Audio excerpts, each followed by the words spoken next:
It's the moment you didn't know you're waiting for. He is Carter, He's Chad, and this is the Irish 365 Podcast. Chad, this is Lou Holtz. That's head coach at Notre Dame for 11 years. Greatest experience of my life. They're starting a Notre Dame podcast this summer. I have a podcast as well, but it's not about Notre Dame football, although I wish there were. But congratulations on your success. And it would be nice if I could be on your podcast, but my schedule is so hectic. But anything that has to do with Notre Dame, I'm all for it. God bless you. Go Irish. Well, welcome into episode 6 of the Irish 365 Podcast. A little change up today. It's Christy and myself. Hello. Carter's not here. The original intent was to have the full crew on, but we just realized getting back, we really wanted to shoot this episode on the road, and just didn't get a chance to do it on Sunday. Monday was a travel day. Just didn't find a good opportunity. Just didn't work out that way. There was no quiet pod big enough at the airport for us to all get into, so it didn't work out.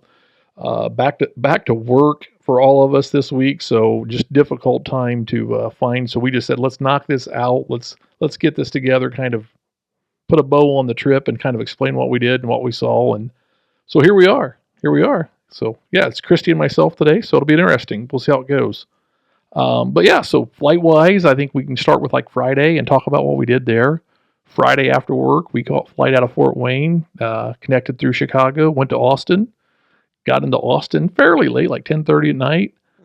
Picked up a rental car, drove about a half hour from Austin to Bastrop, Texas, where we spent the night. We did make a stop at a convenience store that's famous for its large beaver mascot. They're located in the Texas area. Madison had never been to one before, so we had to take Maddie on our first trip. We couldn't wait till the next day. And it was only a mile from the hotel, so it was worth the stop. We joked with her that, no more than an hour in here, it's late. Right. We spent about 45 minutes. And we spent see everything. We spent a half hour in there. We seen a lot. So that was good. That was a good first stop. Good welcome to Texas. Travel was good. Yeah. No major delays, no issues on the way down. So it was pretty smooth. we were hoping that wouldn't be the case, and it was. We were very fortunate in that respect. So no struggles, no issues on the travel side. Yeah, I think it was kind of a smooth trip on the way down. No real issues. I mean, airlines were good and were accommodating. So got up. Had to drive a minivan. We did have to drive a minivan. At the part of the travel experience. Yeah, not Christy's favorite thing to do is drive a minivan, but she is 29. She said when she's 30, she'll get a minivan when she's 30. She's not 30 yet, next year, I guess. Maybe next year. So yeah, that was the worst. But it gave us a 3-row vehicle, a 3-seat. So it was plenty of seating for everybody. We had about, like I said, a half-hour drive to the hotel, and then from the hotel to the A&M stadium was about an hour and 20, hour and 30. So it was nice to have the space, and, shout out to the Toyota minivan. It did well. It was actually pretty comfy. Begrudgingly, you'll admit that, right? Right. So yeah, we got in, didn't get up too early as a group, didn't get up too early on Saturday, and then we were originally thinking we're going to go to College Game Day. Right. We were thinking get up early and hit College Game Day. And then we got to looking at the weather, and it was warm, and it was the real feel. I think the high was 96 and the real feel was 99 or 103 or something like that. And we decided maybe with the Texas heat, and it was hot. Like it was hot Friday night when we got in. Getting to the hotel at midnight or whatever time it was. I Yeah. think everyone was ready to sleep. So we called the audible and said, we don't want to go out and stand in the heat and watch game day and stand around and watch these guys talk. So we stayed and watched game day in the hotel for the most part, Right. Which was nice. That was a nice, it was comfortable. It was cool. We could see all the pregame festivities going on and kind of get hyped for it, and was excited. Was excited to get to A&M and kind of see what it's all about. I mean, going into the A&M game, I knew very little about A&M as a whole. Right. I know about the bonfire that happened 20 years ago when students died. Yeah, I didn't even know about that. Yeah, I knew about Johnny Manziel, and had a negative opinion of A&M. Just didn't know a lot, and he didn't. When he was in college, he was a great player, but character was a question. So didn't have a whole big Johnny Manziel, he's one of my favorites. Right. That's the only thing I knew about Texas A&M. Johnny Manziel, and he was obnoxious. Yeah. So yeah, didn't know what to expect. I expected to hear a lot of A&M fan taunting. I didn't expect it to be a hostile. I expected to be a hostile environment for a visiting fan. So was kind of prepared for that mentally going in. So yeah, got up. We hit that same convenience store to get some road trip snacks because that's always a good thing to do. Right. get some hydrations and head that direction. So yeah, we got to A&M, and I think probably the thing that surprised me most on the trip was one, there was parts of Texas roads that we were driving 70 on. It felt like we should have been driving 55, but it was a speed limit. Yeah, it was, but it seemed like we were on not country roads, but like a road that you should be going 55 on, and the speed limit was 70. Yeah, it was a state highway, and shoulder.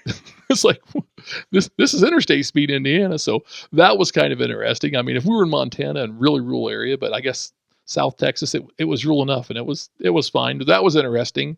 Once we got into College Station, it was kind of interesting. I mean, we saw A&M signs, A&M campus buildings, for medical building and stuff as we were coming in. I think it was Highway 21, Texas Highway 21. We came in from the west, and yeah, we started to see a little bit of tailgating. I mean, we could see the stadium. Kyle Field showed up. Yeah, we were like, oh, there it is. There it is. Oh, yeah, that's big. I don't think there's any other building on campus more than 3 stories.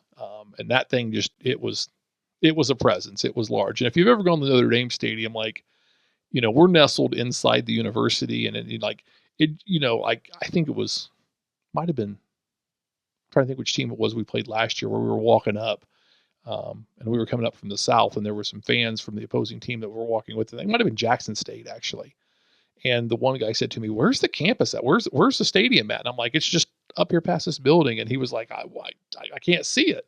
He was kind of surprised that he didn't have this presence of the stadium, within a half mile or whatever. I'm like, "No, it's just past this building." And then he's like, "Oh, it's kind of big." But yeah, I mean, it was like Kyle Field, just it stood out from me, right? Like, we were, I don't know, half mile, probably mile plus away, but it was like, that's Kyle Field. That's big. Yeah.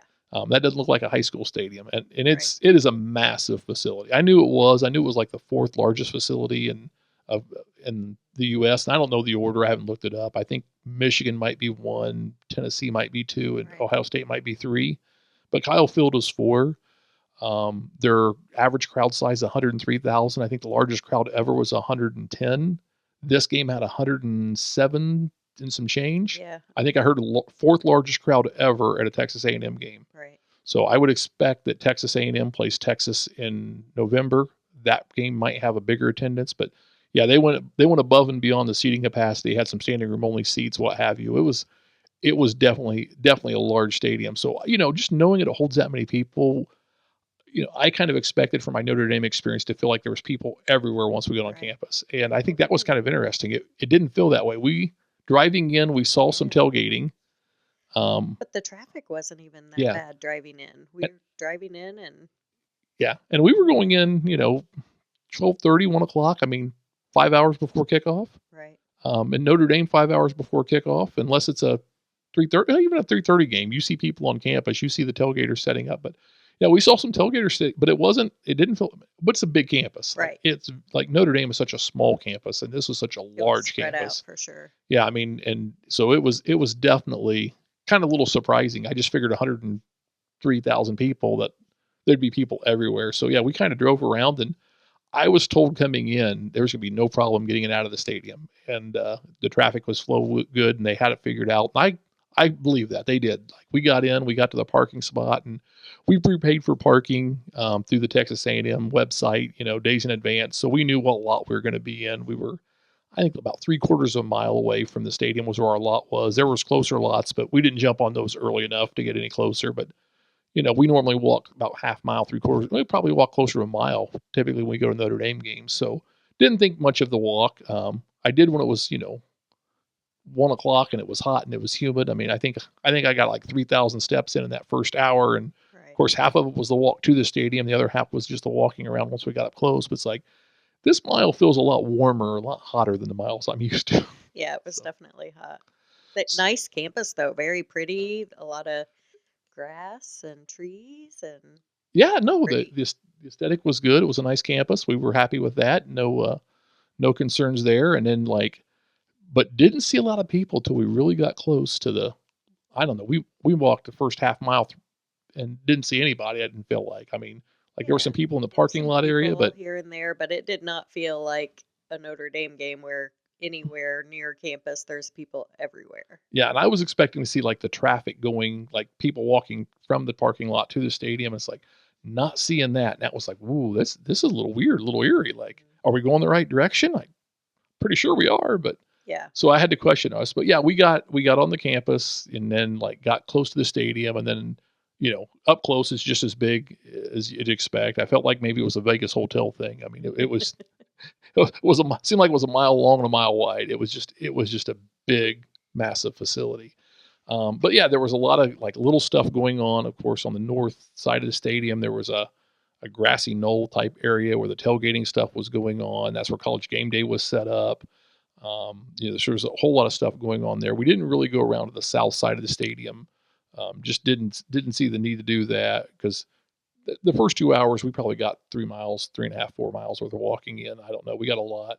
We could tell Caden was getting a little hot, getting a little much under the heat. So Yeah. we had to dip into the student memorial, get him a little AC and cool off. Right. It was funny enough. We were like going in there to get Caden a little bit of chill, and I think I was going to get some water, and I saw a guy pass out. And he was an A&M guy, and he was passed out. Like had to bring EMTs in, and the EMTs on bicycles. Those guys were working everywhere that day. There was a lot of people, just the heat exhaustion, things of that nature. Right. But yeah, it was kind of cool. They had a lot of vendor areas set up. There was passing out water and passing out towels and like cooling towels, and there was energy drinks, and there was food trucks and what have you. And Caden played a game of cornhole to win a hat. Yeah. From one of the vendors. Yeah. One of his favorite snack brands was there, and he won a hat. So now it was a terrible hat to win at Texas A&M on a 103-degree day. I mean, it's like this solid cotton hat. What a trucker hat, everything's going to breathe. It's like, oh, that hat's so freaking hot. You don't want to wear that today. But hey, he got a souvenir, and we didn't have to pay for it. That's right, free souvenir. So we're not complaining.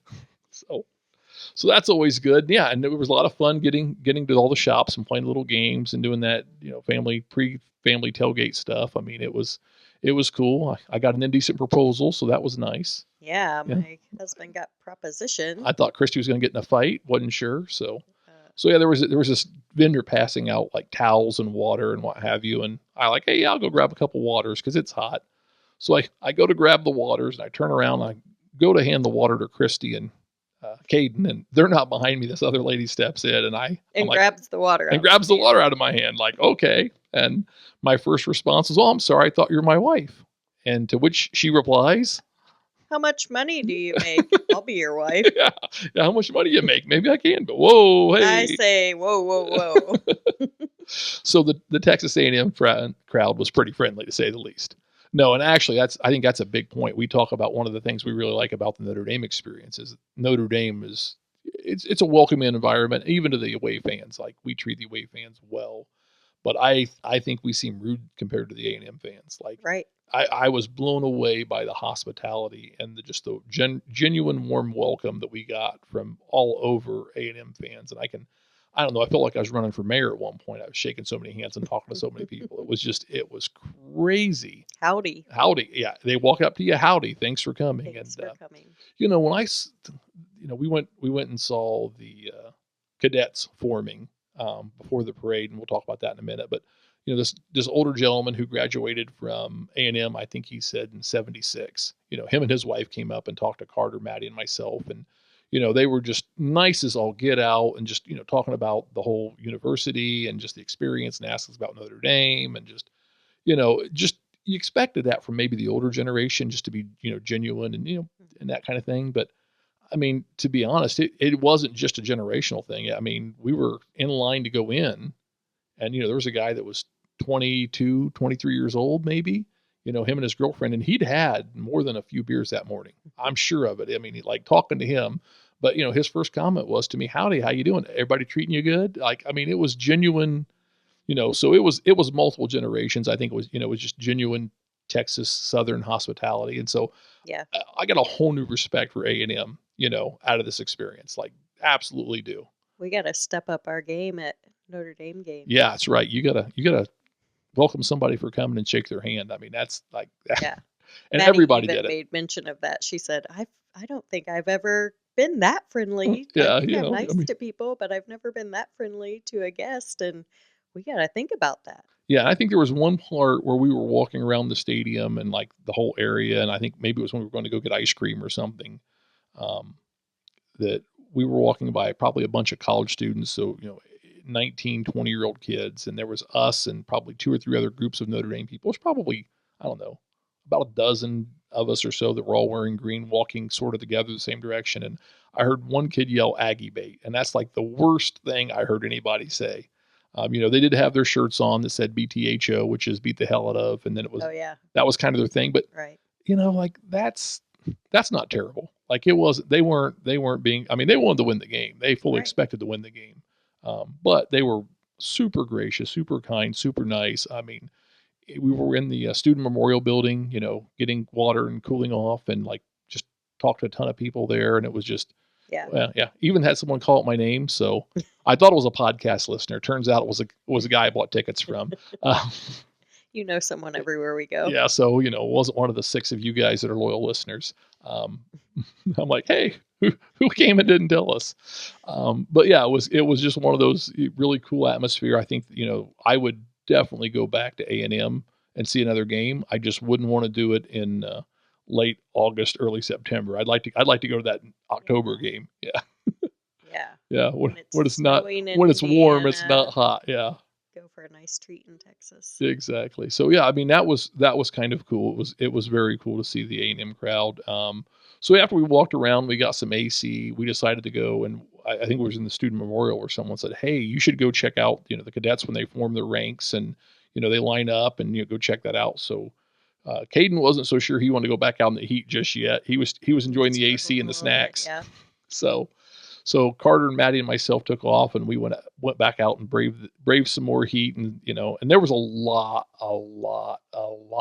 I said that 3 times, maybe I should say 4. A lot of A&M people who were sitting in the AC, sucking up the AC, like they knew what they were doing. They were like on campus, they were in the vibe, but they were in the student memorial, and they weren't excited about going out and standing the heat for no reason. But yeah, we went outside and went to what they called the Quad, which is about 4 or 5 blocks north of the stadium, I think. And as you got to that quad area, there was just all the cadets coming out of their dorms, coming to the quad area, and they were forming their ranks, and they were doing their cheers and getting all set up. And then next thing you know, like a cannon fired, and that kind of was like the time to get in formation and start this parade. And it's kind of a neat tradition they have. So talking to a friend of mine who is an A&M grad, his father was an A&M grad, I guess until I want to say 67. It became optional, but all A&M students had to be a cadet or go through the cadet program up until 67. In 1967, it became optional. So what I didn't know about A&M that I learned was the school was an agricultural mechanical school, but it was really formed initially as a cavalry school prior to the Civil War, during the Civil War. That's its history. And so the whole cadet thing was just kind of an army training or an officer training program. And most of the cadets that participate in the cadet program do not go on to the military, but quite a few do. And if they do go through the cadet program at A&M and they do go to the military, they go in as a E5. So they go in as a ranking officer. They don't just go in as a private, they actually go in. So it's a respected program. It's recognized by the U.S. military. So yeah, it's kind of cool. There's other things you can do where you don't have to go to the military, like Civil Air Patrol, things like that. We're familiar with in Indiana. But so it's not an ROTC program, but it's kind of a, hey, it's cool. And I mean, and it's quite the thing. So there's some traditions at A&M. I didn't know anything about A&M tradition. I knew they used to have the bonfire. We didn't go to the bonfire memorial itself. We were really close to it, but it's just a big concrete slab with some like chairs around it out in the middle of an empty field where the bonfire used to go. And it was just kind of a place where I'm told when you're out there, it's quiet, it's away from everything, and it's just kind of a somber memorial of what went on, which is appropriate. I mean, that was supposed to be an area of celebration, and unfortunately some students died in a bonfire accident, and because they used to be really known for this big bonfire. So but yeah, we got on the campus, and so I knew that tradition, but I didn't know about the cadets and the cadet march. And like there was horses, and the cavalry is, so like when they fire this cannon, the cadets lining up, they're doing this parade, and they're going like 5 blocks or so, 6 blocks. But if you watch the game on television, you saw the flyover of the military aircraft, the helicopters.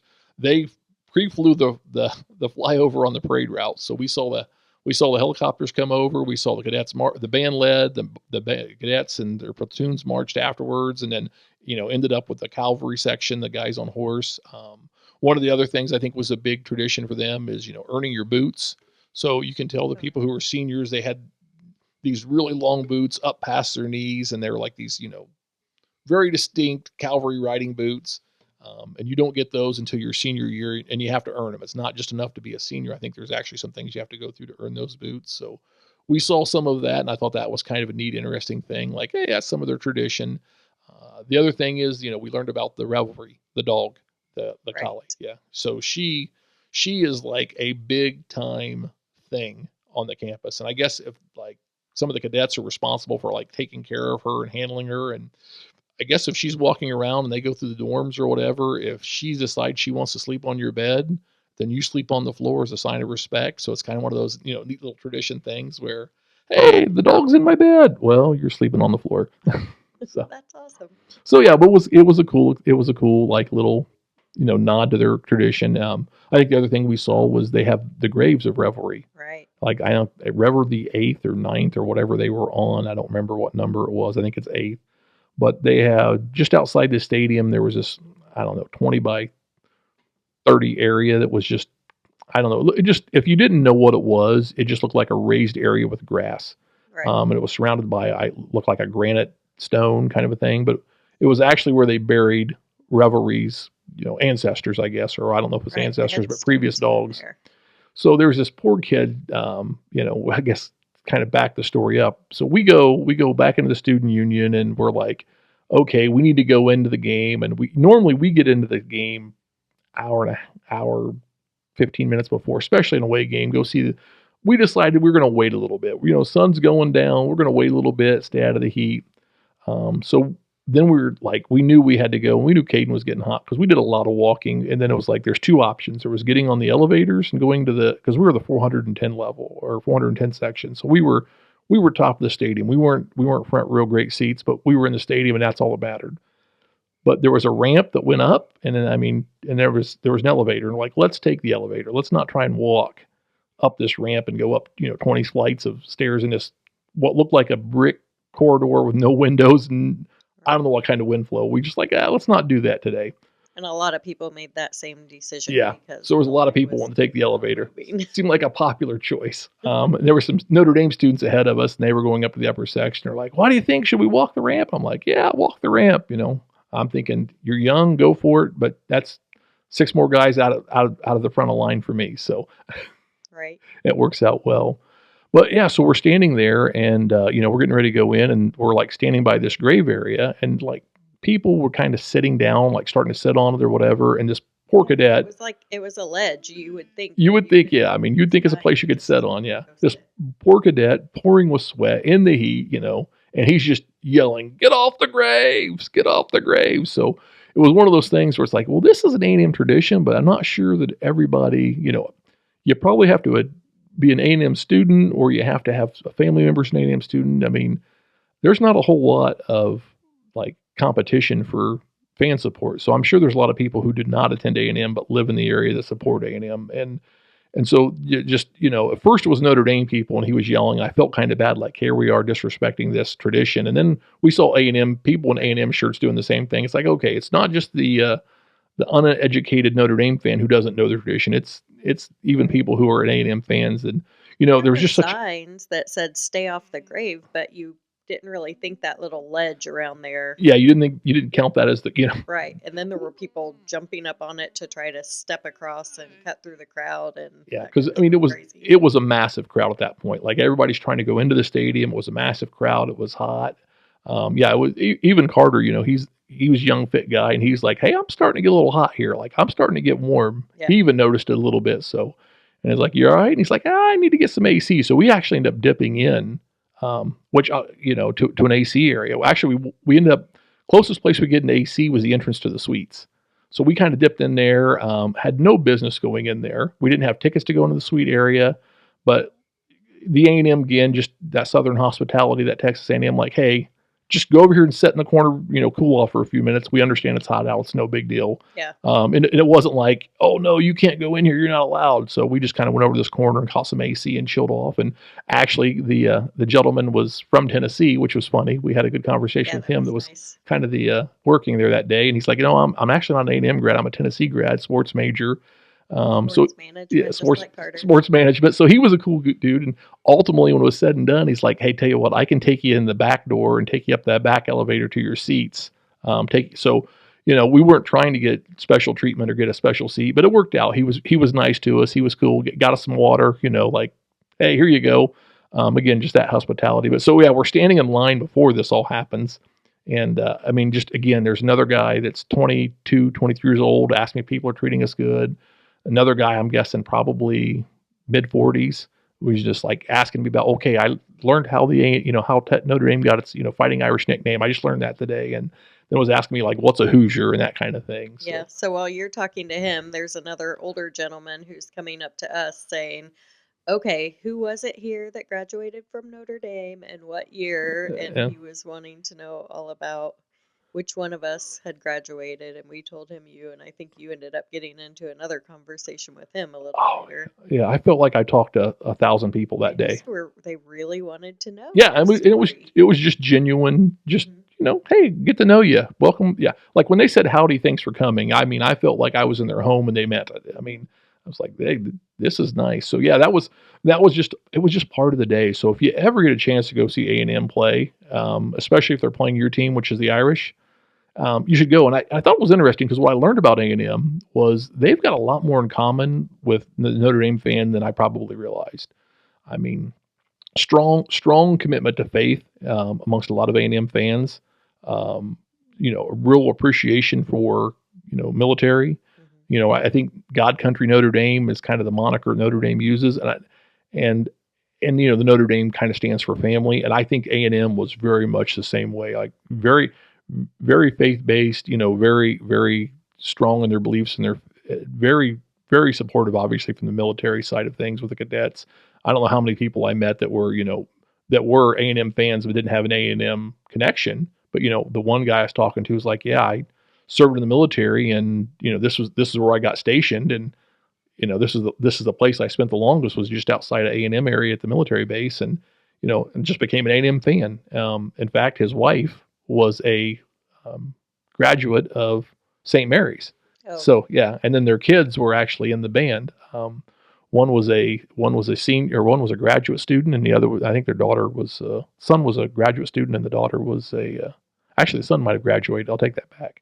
yeah. And the daughter was like a junior or You said. something. So that was kind of interesting. But they had an A&M tie, but they also had a Notre Dame tie as well. So yeah, it was just genuine like appreciation for being there. So just again, really impressed with the class of the A&M fan. That was probably overwhelmingly surprising to me. So then we got up to our seat, and oh my goodness, yeah, it was a big stadium, and it was loud. I mean, there was just a constant buzz going on, and I think that was kind of the thing that like threw me off more than anything else. Was just like, well, you get 107,000 people, and the way the stadium's designed, I think it just creates a loud environment. It's designed to be loud, and so I think that was kind of an obvious jump out at me, like, oh, there's a lot of noise going on here. So, and the other thing I think I observed was just the distance between the sideline and like the first row of the seats. It just didn't seem that big. It seemed like the Notre Dame team was not far off the wall. Maybe it was because I was so far up and so far away that it just seemed like that. But yeah, but it was just a really great environment. Really, I mean, obviously we can talk about the game. It was a great game. If you were there watching Notre Dame play, and it was a defensive slugfest, which is kind of what we expected. And Notre Dame finished and came out on the head, so that's always a positive. We're excited about that. But yeah, I think that was just kind of the big takeaways. And I liked that it was, it had this kind of open air space, and there was an area where you could just be there standing, and there were some benches there if you wanted to take a break from your seats and go sit on some benches. But it kind of gave me a more like a NFL type feel yeah, a little bit from the stadium. There was some concession stands over there, and there were just some people standing behind some seats, and then there were those benches. But if you needed to there was nice breeze going through that area as well. yes, So it was nice to take a little break there. yeah. I think you and Caden had gone to the concession stand and Oh, was yeah. getting a smoked turkey leg, which I hear was really good. Yeah, we got to talk about the turkey leg. Yeah. Yeah, so Caden got the smoked turkey leg, and I think that was a huge hit on his part. He tore into that. Yeah, he did. He liked the turkey leg. But yeah, I was standing there, and there was a couple of gentlemen that were, they'd been drinking, they'd had a few beers, but they weren't sloppy drunk or anything of that nature. But I don't know, they were probably late 30s, early 40s, and again, same thing, like, hey, howdy, welcome to A&M, and just a continual theme. I couldn't say it enough. Like I said, I must have shook 100 people's hands, if not 1,000, and there was a good Notre Dame contingent there. I mean, I think 6,000 seats were allotted to Notre Dame. And they sold out all of them. I'm going to guess there was probably another 4,000 or 5,000 people who showed up and bought tickets through the secondary market. I mean, they're probably. I mean, 10% at 100,000 people is a good sized crowd. There was I saw a lot of green. Yeah, there was a lot of green. And walking around campus, we saw a lot of green. I don't know how many times. So I guess we got to cover this. If you're at an away game and you're a Notre Dame fan and you're wearing your Irish green, the proper response when you see another Notre Dame fan is go Irish. And the response is always go Irish. Right. So that's yeah, a given, right? That's a given, right? Well, there was a few people I don't think that knew that, but most people know that. So I mean, we send a lot of go Irishes as well as the A&M I said group. Go Irish 300 times that day, probably. Yeah, easy. There was a lot of Irish fans, and there was a lot of Irish fans who live in Texas and that kind of thing. So I think it was a sign I saw at one of the tailgates that said "Don't mess with an Irish Texan or something like that." So it was a lot of Notre Dame alumni or family or something, Notre Dame supporters that were having a tailgate right there just outside the stadium. So, but that was cool. But I mean, the whole experience, I think from beginning to end was just impressive as all get out. We had a lot of fun, saw a lot of cool stuff. A whole big appreciation for the A&M group, that's for sure. So anything else stick out from you from the trip we didn't cover as we just kind of talk through this and get it documented? I don't think so. I mean, just you covered it. People wanted to talk to us and wanted to hear. A lot of people, thought maybe we were just from Texas and Notre Dame fans, and we're excited to hear that people came all the way from Indiana to come to the game there and wanted to hear more. Yeah, now I will say this was funny. To my Purdue friends, this isn't going to be funny, but the rest of us Hoosiers, it will be. Someone said, so what are the two teams in Indiana? It's IU and Notre Dame? And I'm like, well, and I'm like, yes. Yeah.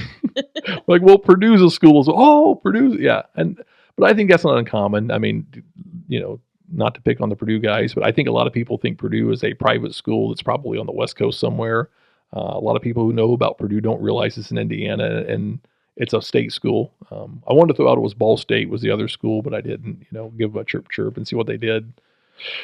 They might have thought Ball was actually a state, and that was the school that went there. But so yeah, that was kind of an interesting, I think, comment. But that was just people asking questions about Indiana and what part of Indiana you're from, and they're like so I thought that was kind of a funny thing. But the other thing, I guess, just watch the people watching. There were a lot of people in their big cowboy boots, even though it was 90 plus degrees and feeling like 120 or whatever it was.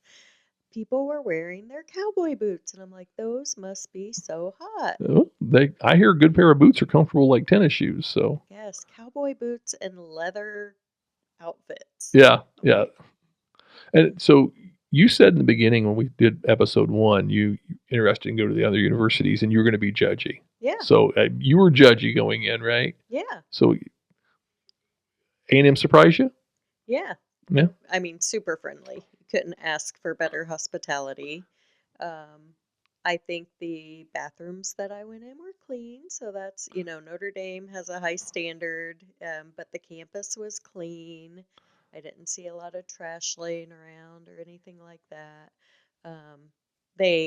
My one complaint, I will tell you, Carter wanted a pretzel, and we were not even to halftime yet, and they were out of soft pretzels. Yeah, come on. Yeah. I mean, how do you not plan for 107,000 people? Soft pretzels already, one of the most popular items. But hey, I think they made up for it with the turkey leg because Caden was pretty hyped about that. Yeah.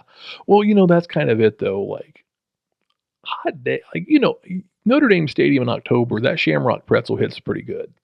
A nice piece of warm bread. But I don't know. Maybe they just didn't think people historically buy a lot of pretzels at end of August, 1st of September. I don't know. But yeah. Hey, I don't So they missed that one. I know we saw like an article that there was like 187,000 bottles of water that were going to be at the stadium that day, and it was like, oh man, that's a lot of water. And then we realized that's not even two per person. I There were supposedly some water refill stations. They call them, I don't remember what they were called, monster refill stations or something, but Mhm. I didn't see those. But I know they had cooling stations set up around, and because they had to be prepared for the heat, and it was hot. I think, we talk about a little about the game side of it, and I think there was one Notre Dame player that cramped up, and there are dozen, I don't know, half dozen plus A&M guys, and didn't see it, but I'm told that if you were watching the game on television, there was more than once where you saw A&M players, you know, having a reversal of fortune for whatever they had drank or ate earlier that day because the heat had got to them. So I mean, late in the game, that probably was part of the difference, that we were better conditioned, better prepared for the conditions than A&M was, and they live in that. Like that was just another Saturday for them, and we were Yeah. fortunate in South Bend. We had warm weather, the week prior, and got a little chance to get conditioning. But hats off to the strength and conditioning crew. I think there's lots of posts on social media. Marcus Freeman talked about it. Like, yeah, we were fortunate enough to be well prepared. I think the other thing from the game side is we played deep. They were going 3 and 4 deep in the rotation, keeping guys fresh and keeping guys hydrated. So Marcus Freeman had a good game plan, how to keep people, and we looked strong at the end of the game. You look at the Yeah. end of the game, we looked strong. We did not look like we were wore down by the. I know walking around, I felt like I'd had my day in the Right. Texas heat. So, Right. and I wasn't out there running and shoving and pushing and for 3 hours like they were. I was just walking. Right. Well done, Notre Dame. Yeah. So yeah, kudos That there. was impressive to hear that Texas had a worse reaction than we did. Yeah, They're home. They have the home field advantage, and I think we were more successful in that area. Yeah, and we love Coach Freeman, and I think first year he's ever been a head coach. He's a head coach at Notre Dame. Like that's a tough place to start. So year one he did really well, but some hiccups. Year two did really well, but some hiccups. There were some games like, how do we lose those games? But I really feel like he's coming to his own here in year three, and we talked about this earlier. Prior to like the team coming out of the tunnel, there's video and it's all over social media, and he's just like fired up and he's like yelling and like he's just getting Ready. yeah he looks like he's going to go out and put a helmet on and play. Yeah. And you don't know what was being said at the time or what was going on. I think that was the press conference on Monday. I saw him talking about it, and and you go back and look at the video and you realize it's his young offensive line with only 6 starts amongst them that's right behind him, and he just takes over as that natural leader and guy that relates to his team and just knows the moment, and he's just like, let's go, let's do this, and like he's just getting hyped up and getting those guys, and you could almost see like he brought a sense of like confidence and calm to those young players, because again, you're walking out your first college football game. I mean, Knapp was a true freshman playing left tackle, Right. very tough position. He was 6 months ago, he was at his high school prom. Yeah. And- First game. And now he's standing there his first game in 100-degree heat, 107,000 people, just loud, waving these white towels. I mean, it was a very easy to be intimidated and feel like the moment was too big. And obviously Marcus pulse of the team, he got him in the right place at the right time, and he did the right thing to motivate that team. And I think he just kind of brought a sense of comfort and calm, like, hey, if our coach is this confident, we're going to be this confident. And it showed. And the defense did not disappoint whatsoever. I know we had 2 interceptions from Schuler and Watts. BMO about had an interception. Christian Gray about had the interception there at the end of the game, jumped a route. Tons of great plays. I saw Heinisch make about 3 minutes into the game, Heinisch was just pursuing the quarterback out of the pocket and ran him down. And I thought he was going to get a horse collar as he went out of bounds. He didn't. But I mean, and it was just like, hey, Heinisch made a great play defensively early in the game. It's like, okay, I feel good about where we're at. Like defense, I knew, and we saw some guys come up on the offensive side of the ball. So I mean, Jeremiah Love and Price and Love, we knew they were going to be good coming into it, and they had great runs and just really showed themselves to be the athletes we expected. Didn't get as much out of the tight end as I expected, but I think that's coming. And Riley Leonard, hats off to that kid. I wasn't sure on him when we got him. Like, I knew he could make plays with his feet, and he did make plays with his feet. He's a tough-nosed competitor, but I saw his post game interview later when he was on the sideline, and he's grown on me. I'm really starting to like the kid. He's going to win me over with his play if he keeps going that direction. I thought was, one of the cool things was he clearly deflected a lot. Very selfless kid. In the post game interview, if you see that, he's like, "Hey, don't praise me. I don't deserve it. Other guys do." And he talked about just in the press conference, one of his favorite things was the fact the team's close, and talked about how they had this 4 or 5 man started the Bible study, and now it's like over 40, and just that team camaraderie. So yeah, he seems to get the. I know he's got a grandfather that played at Notre Dame, the whole Notre Dame connection, and he wasn't a big recruit he was a big recruit for basketball coming out of high school, and got an offer to go to Duke as kind of an afterthought, and he really, I think football is his love, but basketball is his sport. So Notre Dame, going to Notre Dame and playing football was never an option for him, and he's earned that, and he's stepping up to the moment. So I'm excited to see how he grows and how the team rallies around him. So yeah, great experience overall. Fairly non-eventful travel, which is always good. I guess the only eventful travel we had. So we got these great shirts that have got gold tint on them. Turns out when you go through the scanner at the airport, this will look like you got something on your chest. So anybody who was wearing one of these we got a pat down. To or from, got a pat down. Are you wearing a necklace? Did you have a bomb? Fortunately, we didn't have either. So yeah, we didn't know that was at first, but we figured that out. So these great travel shirts, but maybe not going to be every flight travel shirts. We'll see how well we do. So anything else? I don't think so. It was a fun weekend. Yeah. We'll be back into football season. Yeah, it's good to be back in football season. I'm looking forward to this upcoming week and a little bit of home cooking at Notre Dame, and getting back into Notre Dame Stadium, and we're going to take some friends I think this weekend, so that'll be a fun experience. So yeah, we're taking some friends and got some family that's going to be there as well. So looking to hook up with them and on campus. And I guess we should talk about it was a long weekend, so we made good use of our trip to Texas and went a little farther down to see some family. Yeah, I laughed. Someone said, "Oh, how far away were your in-laws from?" I was like, "By car, 5 hours. Yeah, we took a second. A couple states away. We took a third flight to get to them. Yeah, so it's a little bigger than Indiana. We could have gone from North Indiana to Southern Indiana, I think, at about the same amount of driving time. But we did. You're 90% of the way there. You got to go the full 100%. So we did get to see some family over the long weekend. So, and that's why we didn't get the time to shoot this podcast prior to that and get the whole crew on. But we hope you enjoyed this episode of the Irish 365 podcast. You can find us wherever you get your podcast. We are on YouTube, X, Instagram, and Facebook. Just search for Irish 365 Pod. And you can always reach us at our email, irish365pod@gmail.com. Good night. And God bless.